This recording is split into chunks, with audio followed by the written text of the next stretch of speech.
Assalamualaikum warahmatullahi wabarakatuh. Hai adik-adik semua, kembali lagi dengan kakak di Lisvika Channel. Nah, pada video kali ini, kakak akan melanjutkan materi biologi bagi adik-adik yang sudah duduk di bangku kelas 12 SMA. Nah, hari ini kita membahas pertumbuhan dan perkembangan makhluk hidup, itu untuk part yang kedua. Nah, bagi adik-adik yang belum menonton atau melihat video pembelajaran kita yang pertama, silakan pahami dulu untuk video yang pertama. Nah, kemudian kita lanjutkan untuk video yang kedua.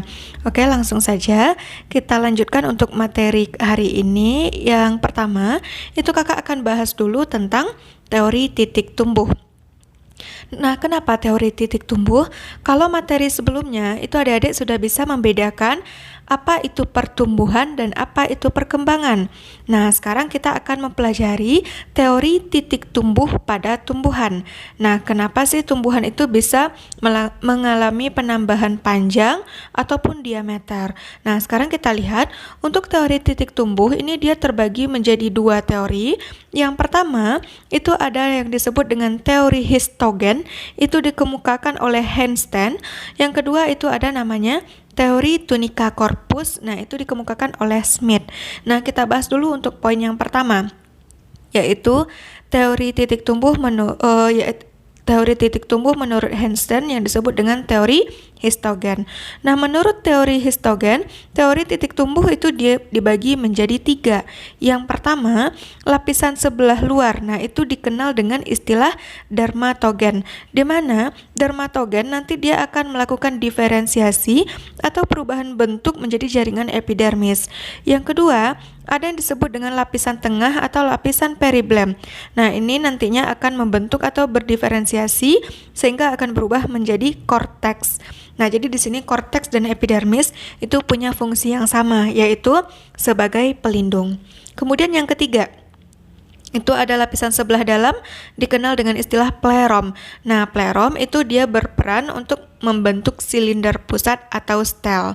Nah, itulah bentuk tiga teori dari Einstein yang disebut dengan teori histogen, di mana menurut teori histogen, teori titik tumbuh itu dibagi menjadi tiga, ada yang membentuk lapisan luar, tengah, dan dalam. Kemudian kita bandingkan dengan teori dari Smith, yaitu disebut juga dengan teori tunica corpus. Nah, itu dia membagi teori titik tumbuh menjadi dua. Yang pertama itu ada yang disebut dengan bagian tunika. Nah, bagian tunika itu terdiri dari beberapa lapis sel sebelah luar, di mana sel-sel tersebut aktif mengalami pembelahan sehingga mengakibatkan ujung akar itu bertambah luas. Sedangkan bagian korpus ini dia terdiri dari beberapa lapis sel yang letaknya itu di sebelah dalam, dan dia juga berperan aktif dalam pembelahan sel. Namun untuk pembelahan selnya ini berlangsung ke segala arah. Nah, itulah perbedaannya ya adik-adik. Nah, biasanya yang sering keluar pada soal-soal ujian itu adalah teori histogen dari Einstein. Nah, tapi tetap saja adik-adik harus pahami kedua teori titik tumbuh ini. Nah, berikutnya itu kita akan bahas tentang pertumbuhan. Kan kemarin ada pertumbuhan primer, ada pertumbuhan sekunder. Jika teori titik tumbuh itu berperan dalam pertumbuhan primer, nah untuk pertumbuhan sekunder itu disebabkan oleh jaringan dari aktivitas kambium. Nah, jadi di sini jaringan kambium itu dia dibagi juga menjadi tiga. Yang pertama itu ada yang disebut dengan kambium gabus atau dikenal juga dengan istilah velogen. Nah, kambium gabus atau velogen, nah itu dia terbagi lagi menjadi dua. Sebelah luarnya disebut dengan velum, nah itu bersifat mati, sedangkan bagian dalamnya disebut dengan veloderem, dia itu bersifat hidup. Kemudian yang kedua, jaringan kambium yang kedua itu dikenal dengan istilah kambium fasis. Nah, kambium fasis di sini dia itu terletak di antara xilem dan floem, sehingga nantinya dia akan membentuk xilem dan floem sekunder. Kemudian yang ketiga, ada yang disebut dengan kambium interfasis. Nah, kambium interfasis dia terletak di antara ikatan pembuluh dan nantinya akan membentuk jari-jari empulur. Nah, inilah yang berperan pada pertumbuhan sekunder pada tumbuhan atau tanaman. Nah, oke adik-adik bisa difahami ya. Sekarang ada beberapa istilah penting, mungkin ini sering diabaikan saat belajar di sekolah, namun istilah ini akan sering sekali keluar pada soal-soal UN. Nah, jika dia sering keluar pada soal UN, otomatis untuk soal-soal ulangan dia juga pasti akan keluar. Nah, dua istilah tersebut adalah yang pertama, ada yang kita kenal dengan istilah etiolasi. Nah, etiolasi artinya adalah pertumbuhan suatu tumbuhan atau tanaman yang sangat cepat saat berada di tempat yang gelap. Namun, kondisi tumbuhan itu sangat lemah. Nah, batangnya juga tidak kokoh, daunnya kecil serta pucat. Karena apa? Karena dia tidak mendapatkan cahaya matahari. Jadi kata kunci untuk etiolasi itu adalah pertumbuhan yang cepat di tempat yang gelap.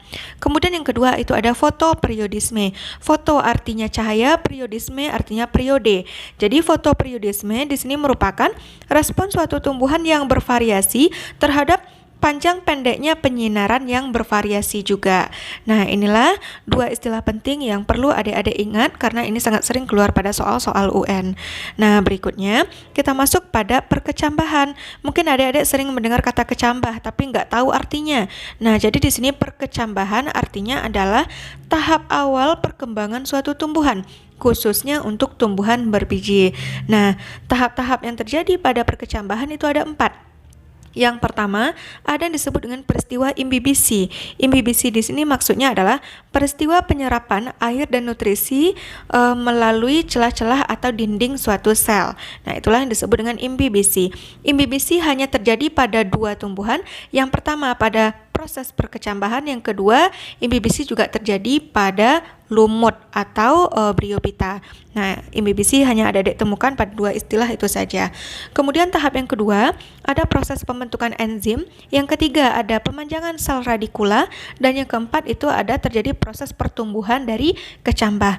Inilah 4 tahap proses perkecambahan. Nah, sekarang kita masuk kepada macam-macam perkecambahan. Perkecambahan itu ada 2 macam. Yang pertama itu ada yang disebut dengan epigeal. Epigeal artinya adalah tipe perkecambahan yang menghasilkan kotiledon dan epikotilnya keluar dari biji karena pemanjangan hipokotil sehingga kotiledon keluar ke atas tanah. Nah, contohnya biasanya untuk perkecambahan epigeal biasanya terjadi pada kecambah biji kacang hijau. Kemudian perkecambahan yang kedua disebut dengan hipogeal. Hipogeal maksudnya adalah tipe perkecambahan yang menghasilkan sedikit hipokotil sehingga kotiledon tetap berada di dalam biji dan kotiledon tidak keluar ke atas tanah. Biasanya tipe perkecambahan hipogeal itu dialami oleh perkecambahan kacang kapri. Nah, di sini banyak istilah-istilah asing ya yang meragukan bagi adik-adik.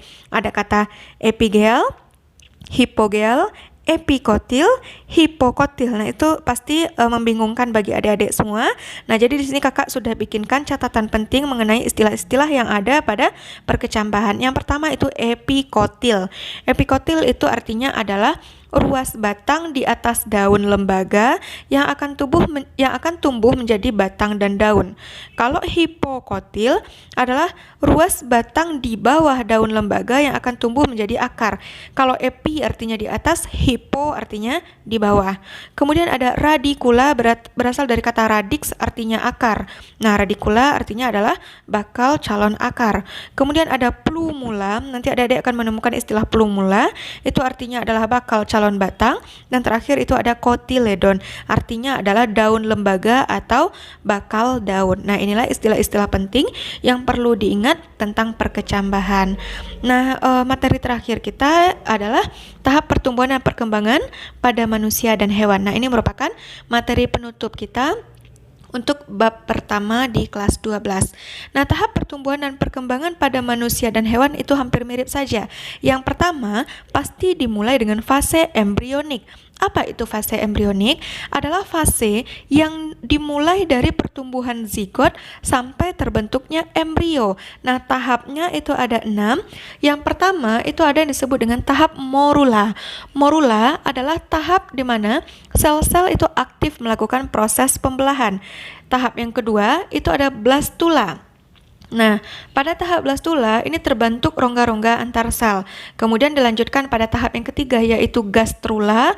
Nah, pada tahap ini terbentuk 3 lapisan tubuh atau disebut juga dengan lapisan tripoblastik yang terdiri dari lapisan sebelah luar disebut dengan ektoderm, lapisan tengah disebut dengan mesoderm, lapisan dalam disebut dengan endoderm.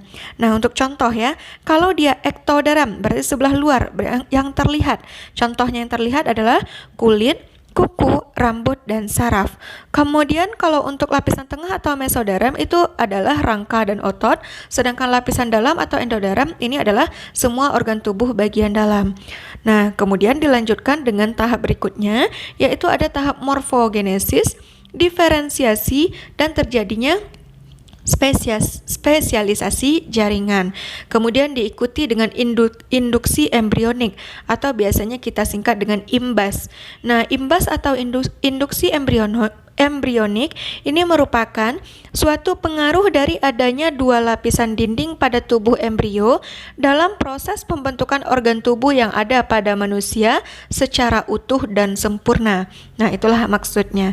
Kemudian yang terakhir baru ditutup dengan organogenesis, yaitu tahap terbentuknya organ pada tubuh. Nah, itu dia adik-adik yang termasuk pada fase embrionik. Kalau ada fase embrionik, pasti ada yang disebut dengan fase pasca embrionik atau setelah dilahirkan. Nah, jika pada manusia, fase pasca embrionik itu dimulai dari fase bayi, anak-anak, remaja, dewasa, dan terakhir itu adalah lansia.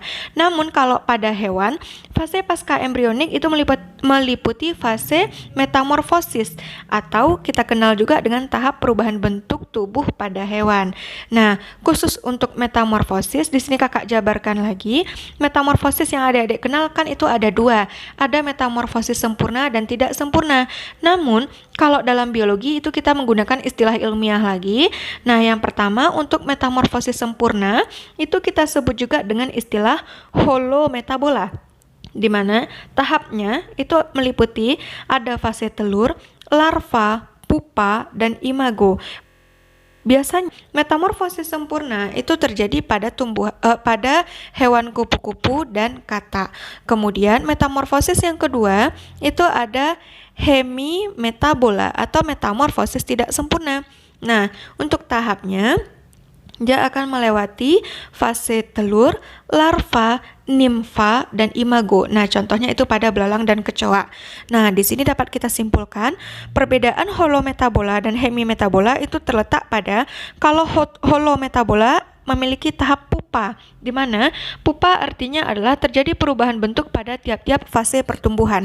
Sedangkan pada hemimetabola itu ada yang disebut dengan nimfa. Nah, kalau nimfa maksudnya adalah tidak terjadi perubahan bentuk pada tiap-tiap fase pertumbuhan suatu hewan. Nah, jadi itulah perbedaan antara metamorfosis sempurna dan metamorfosis tidak sempurna. Nah, baiklah adik-adik. Nah, berarti untuk materi kita bab 1 di kelas 12 itu sudah selesai ya.